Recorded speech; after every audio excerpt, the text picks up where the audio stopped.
Good morning everyone. आज हम लोग भूमिज जनजाति के बारे में बातें करेंगे।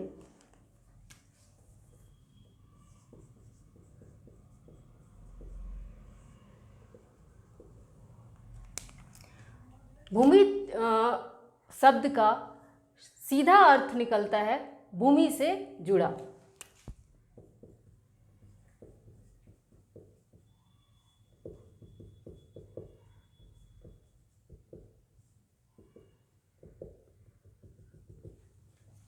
भूमिज जनजाति के बारे में कुछ तथ्य देखते हैं। भूमिज जनजाति का प्रजाति देखें तो ये प्रोटो ऑस्ट्रेलाइड समूह से बिलोंग करता है। भाषा की बात करें तो मुंडारी भाषा, या हम लोग कह सकते हैं मुंडारी भाषा एंड मिश्रित भाषी होते हैं। मिश्रित भाषी कहने का मतलब है इनमें सदानी एवं बांग्ला भाषा का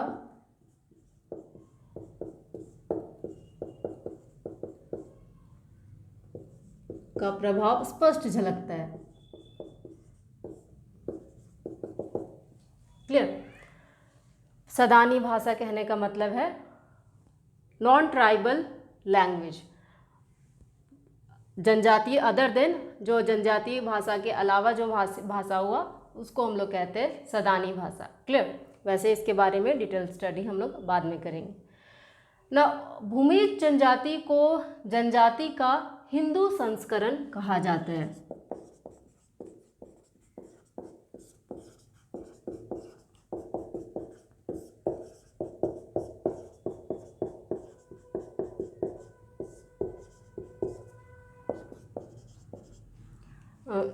हिंदू संस्करण कहने का मतलब है,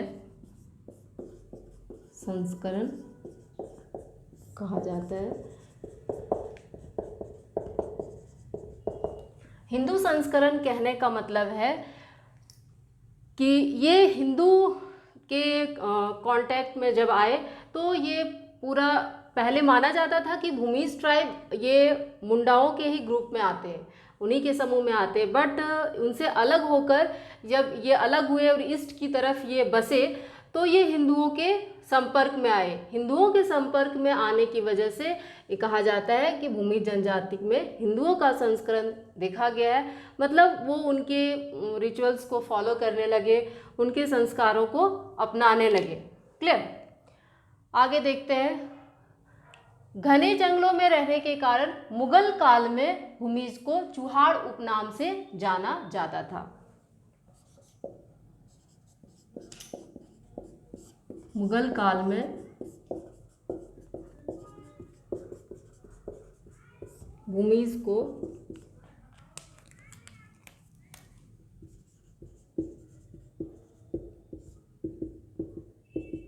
चूहाड़ उपनाम से जाना जाता था।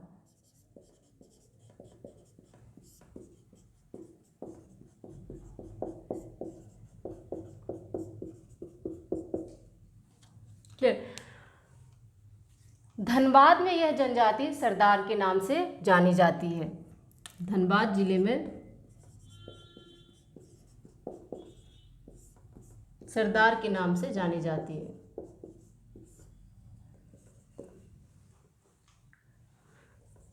इनका देखते हैं निवास क्षेत्र। एक और बात देखते हैं, क्वेश्चन पूछा जाता है, कुछ रिवर्स के कुछ नदियों के ऑप्शन दिए रहते हैं और पूछा जाता है इसमें से भूमिज जनजाति से संबंधित कौन से नदी हैं। तो माना जाता है, कुछ स्कॉलर्स का मानना है कि भूमिज जनजाति सुवर्णरेखा, जैसे हर्बर्ट होप रिस्ले का मानना था, ही नोटेड इन 1890, उन्होंने 1890 में ऑब्जर्व किया कि जो भूमिज जनजाति है वो सुवर्णरेखा नदी के किनारे बसे हुए हैं। तो क्वेश्चन अगर पूछा जाए कि इनमें से कौन सा नदी भूमिज जनजाति से रिलेटेड है, तो होगा सुवर्णरेखा रिवर।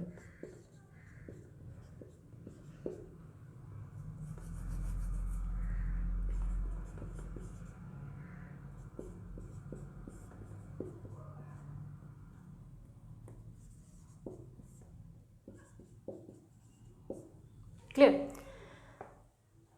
सुवर्णरेखा नदी। ना आगे देखते हैं हम लोग, निवास क्षेत्र।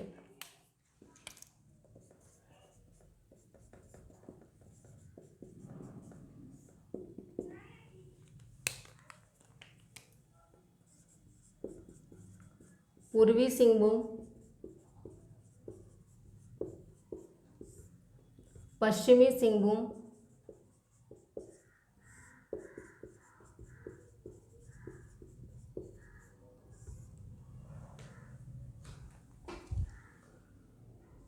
रांची,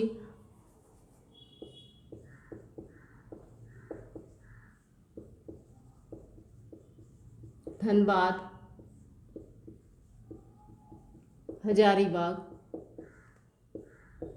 आदि, ये इनका निवास क्षेत्र हो गया।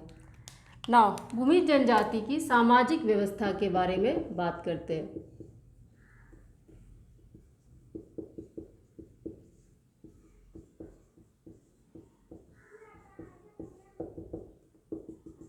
क्लियर, सामाजिक व्यवस्था की बात करें तो इनमें सबसे पहले हम लोग देखेंगे विवाह।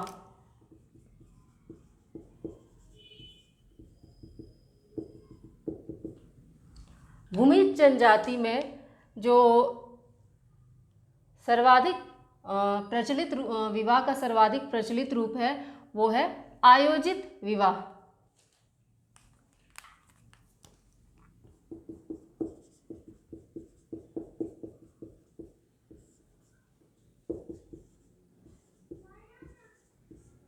जो कि वधू मूल्य देकर किया जाता है।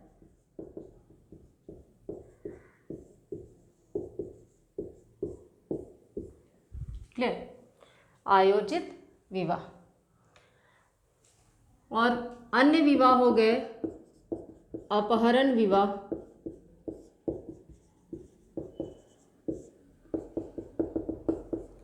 सेवा विवाह, गोलट विवाह,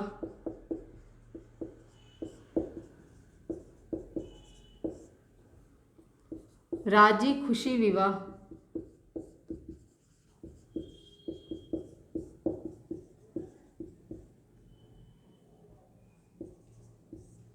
क्लियर।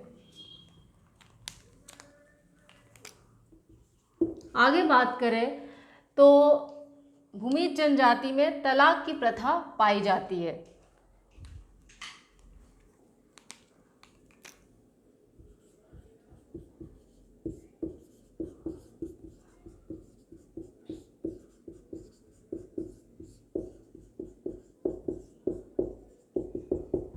तलाक की प्रथा, इसमें तलाक देने का कुछ ऐसा है कि जो पति होते हैं वो सार्वजनिक तौर पर पत्ते को फाड़कर टुकड़े टुकड़े कर देते हैं, जिससे लोगों को पता चल जाता है कि ये इनसे तलाक ले चुके हैं, अपनी वाइफ से, अपनी पत्नी से तलाक ले चुके हैं। क्लियर।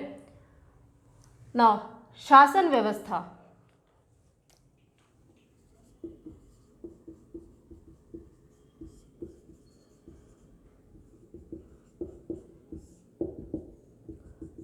शासन व्यवस्था की बात करें तो ग्राम की जो गांव का मुखिया होता है उसको प्रधान कहते हैं। पंचायत का मुखिया प्रधान कहलाता है।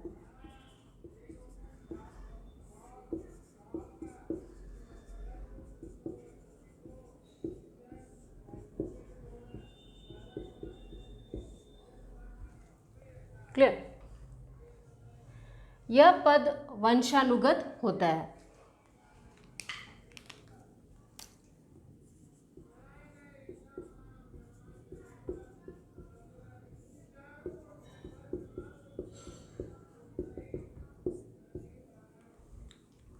पंचायत का मुखिया प्रधान कहलाता है।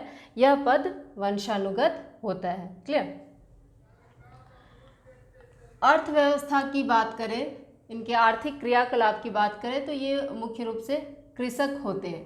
धर्म की बात करें,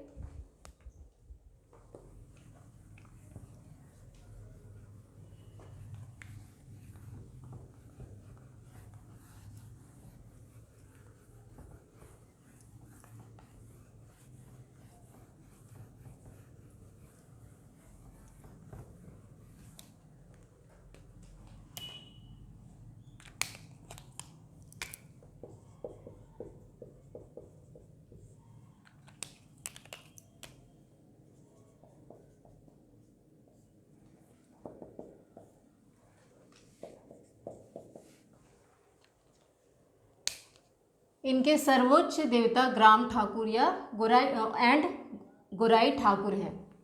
इनके सर्वोच्च देवता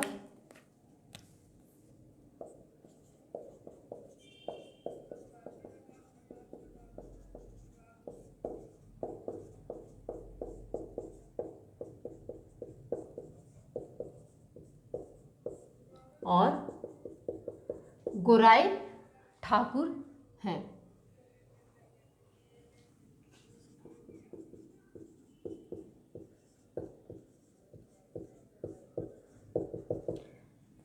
इनके पुजारी को लाया कहा जाता है, या फिर कह सकते हैं धार्मिक प्रधान।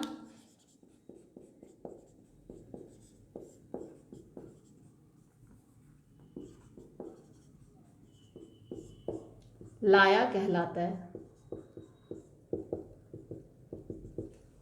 क्लियर। ये हो गए कुछ बातें भूमिज जनजाति के बारे में। That's all for today. Thank you.